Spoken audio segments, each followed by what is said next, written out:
राग से वैराग्य की ओर। भगवान ऋषभ देव के इक्वाशु वंश में ऋषभ देव से लेकर मुनि सुव्रत तीर्थंकर के काल में असंख्य राजा मुनि होकर मोक्षगामी हुए। उनमें मल्लिनाथ भगवान के मोक्ष गमन के बाद अयोध्या नगरी में विजय नाम के राजा हुए। उनके पौत्र वर्षबाहु कुमार की हस्तिनापुर की राजपुत्री मनोदया के साथ शादी हुई। शादी के थोड़े ही दिन बाद कन्या का भाई उदय सुंदर अपनी बहन को लेने के लिए आया। जब मनोदया ने अपने भाई के साथ पीहर के लिए प्रस्थान किया, तब वर्षबाहु भी मनोदया के प्रति तीव्र प्रेम वश के उन्हीं के साथ ससुराल चल दिए। उदय सुंदर, मनोदया, वर्षबाहु आदि सभी आनंद पूर्वक अयोध्या से हस्तिनापुर की ओर जा रहे थे।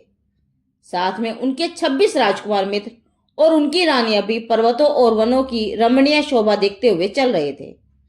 तभी युवा राजकुमार वर्षबाहु की नजर एकाएक रुक गई।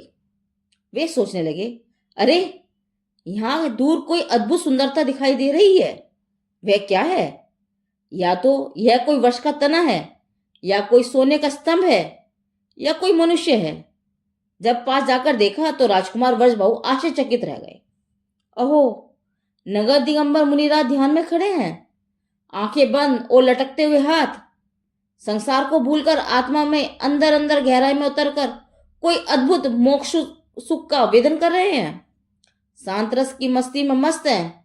तप के द्वारा शरीर दुर्बल हो गया है, तो भी चैतन्य के तेज का प्रभाव सर्वांग से सुशोभित हो रहा है। हिरण और सर्प शांत होकर उनके पास बैठे हैं। अरे, उनकी शांत मुद्रा वन के पशुओं को भी ऐसी प्रिय लग रही है कि वे भी शांत होकर बैठ गए हैं। उन मुनिराज को देखकर कुमार वर्षबाहु विचार करते हैं, वाह, धन्य है मुनिराज का जीवन। वे स्वयं से ही मोक्ष की रचना कर रहे हैं और मैं संसार के कीचड़ में फंसा हूं, विषय भोगों में डूब रहा हूं। इन भोगों से हटकर मैं भी अब ऐसी योग दशा धारण करूंगा, तभी मेरा जन्म सफल होगा। इस समय सम्यक आत्मभान होने पर भी जैसे कोई चंदन वृक्ष जहरीले सर्प से लिपटा हो, ऐसा मैं विषय भोगों के पापों से घिरा हुआ हूं। जैसे कोई मूर्ख पर्वत के शिखर पर चढ़कर ऊंघे, वैसे ही मैं 5 पापों के भोग रूपी पर्वत के भयंकर शिखर पर सो रहा हूं। हाय हाय, मेरा क्या होगा? धिक्कार है, धिक्कार है। भ्रमण करने वाले इन विषय भोगों को धिक्कार है। अरे, मैं एक स्त्री में आसक्त होकर मोक्ष सुंदरी को साधने में प्रमादी हो रहा हूं, लेकिन क्षण भंगुर जीवन पर क्या भरोसा। मुझे अप्रमाद छोड़कर यह मुनि दशा धारण करके मोक्ष साधना में लग जाना चाहिए। इस प्रकार से वस्तु व स्वरूप का विचार करते हुए वर्षबाहु की नजर मुनिराज के ऊपर स्थिर हो गई। वे मुनि बनने की भावना में ऐसे लीन हो गए कि आसपास उदय सुंदर और मनोदया खड़े हैं, उनका ख्याल भी नहीं रहा। बस मात मुनिराज की ओर देखते रहे और उनके समान बनने की भावना बाते रहे। यह देखकर उनका साला उदय सुंदर हंसता हुआ मजाक करते हुए बोला, कुंवर जी, आप निश्चल नेत्रों से मुनिराज की ओर क्यों देख रहे हो? अरे, आप भी ऐसी बुरी दशा धारण क्यों नहीं कर लेते? वर्षबाहु तो मुनि दशा की भावना भा ही रहे थे। उसने तुरंत ही कहा, वाह भाई, तुमने बहुत अच्छी बात कही। मेरे मन में जो भाव था उसे तुमने ही प्रकट कर दिया। अब तुम्हारा भाव क्या है उसे भी कहो। उदय सुंदर ने उस बात को मजाक समझकर कहा, कुंवर जी, जैसा तुम्हारा भाव वैसा ही मेरा भाव। यदि तुम मुनि हुए तो मैं भी तुम्हारे साथ मुनि होने के लिए तैयार हूं, परंतु देखो, तुम मुकर मत जाना। उदय सुंदर तो मन में ऐसा ही समझ रहे थे कि वर्षबाहु को तो मनोदया के प्रति तीव्र राग है, ये क्या दीक्षा लेंगे। उसने तो हंसी हंसी में यह बात कही थी, परंतु उदय सुंदर की बात सुनते ही निकट भव्य वीर वर्षबाहु के मुख से वर्षवाणी निकली, बस अब मैं तैयार हूं। इसी समय मैं मुनिराज के पास जाकर मुनि दीक्षा अंगार करूंगा। वर्षबाहु आगे कहते हैं, इन संसार और भोगों से उदास होकर मेरा मन अब मोक्ष में उद्गत हुआ है। संसार या सांसारिक भाव अब मुझे अच्छे नहीं लगते। मैं तो मुनि होकर यही वन में रहूंगा और मोक्ष पद की साधना करूंगा। पर्वत के ऊपर जैसे वर्ष गिरता है, वैसे ही वर्षबाहु के शब्दों को सुनते ही उदय सुंदर के ऊपर मानो वर्ष ही गिर पड़ा हो। वह तो डर ही गया। अरे, यह क्या हो गया? वर्षबाहु तो प्रसन्नचित होकर विवाह के वस्त्राभूषण उतार कर वैराग्य पूर्वक मुनिराज की ओर जाने लगे। मनोदया ने कहा, अरे स्वामी, यह आप क्या कर रहे हो? उदय सुंदर ने भी अशुभिनी आंखों से कहा, अरे कुंवर जी, मैं तो मजाक हंसते हंसते मजाक में कह रहा था, लेकिन तुम यह क्या कर रहे हो? मजाक करने में मेरी गलती हुई है, अतः मुझे क्षमा करो, आप दीक्षा मत लो। उसी समय वैरागी व्रजभाऊ मधुर शब्दों में कहने लगे, हे उदय सुंदर, तुम तो मेरे कल्याण के कारण बने हो। मुझे जागृत करके तुमने मुझ पर महान उपकार किया है, इसलिए मोह छोड़ो, विकल्प छोड़ो। मैं तो संसार रूपी कुएं में पड़ा था, उससे तुमने मुझे बचाया। तुम ही मेरे सच्चे मित्र हो और तुम ही मेरे इसी मोक्ष मार्ग पर मेरे साथ चलो। अरे संसार, शरीर और भोग ये सब बिजली की चमक के समान क्षणभंगुर हैं। जीवन मिलने पर भी यदि आत्महित नहीं किया तो यह अवसर चला जाएगा। हे मित्र, तुम्हारी मजाक भी मेरे आत्म कल्याण का कारण बन गई है। प्रसन्न होकर ओजी सेवन करने से क्या वह रोग नहीं हरती, अपितु हरती ही है। तुमने हंसते हंसते जिस मुनि दशा की बात कही है, वह मुनि दशा भवरोग को हरने वाली और आत्म कल्याण करने वाली है। इसलिए मैं अवश्य ही मुनि दशा अंगीकार करूंगा और तुम्हारी जैसी इच्छा है तुम वैसी करो। उदय सुंदर समझ गया कि अब व्रजभाव को रोकना मुश्किल है। अब वह दीक्षा लेंगे ही, फिर भी शायद मनोदया का प्रेम उन्हें रोक ले। ऐसा सोचकर उन्होंने अंतिम बात कही, कुमार, आप मनोदया की खातिर ही रुक जाओ।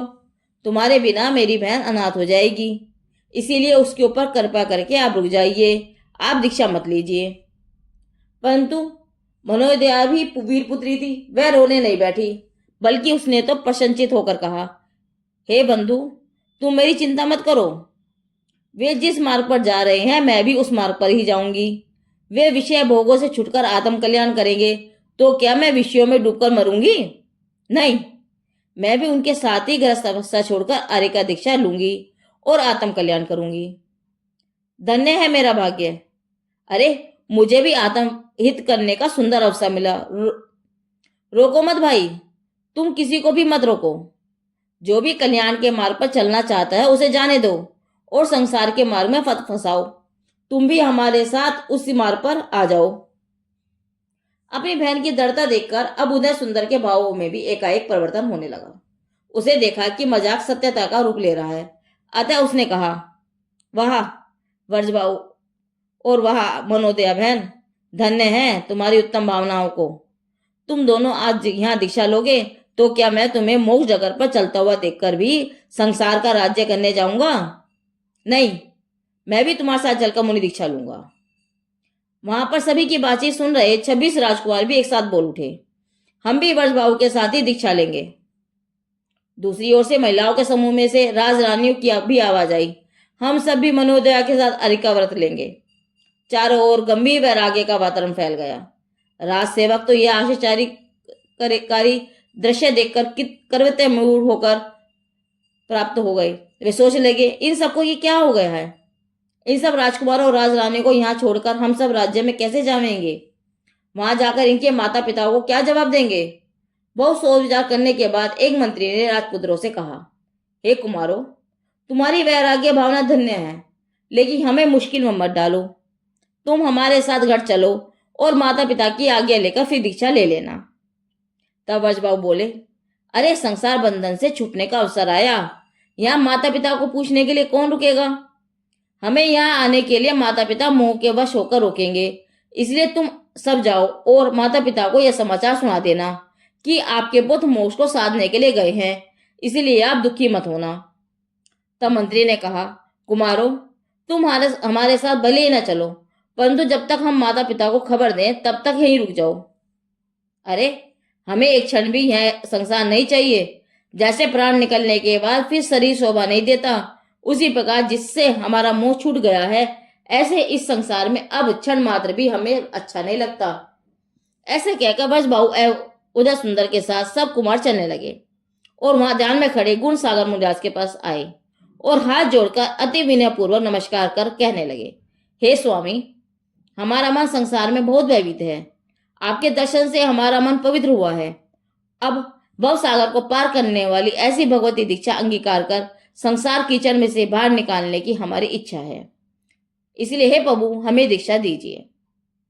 जो चैतन्य साधना में मगन है और अभी अभी 7वें से 6वें गुस्तान में आए हैं, ऐसे उन मुनिराज ने राजकुमारों की उत्तम भावना को जानकर कहा, हे भव्यो, यह मोक्ष के कारण रूप भगवती जिन दीक्षा तुम अवश्य धारण करो। तुम सभी अत्यंत निकट भव्य हो।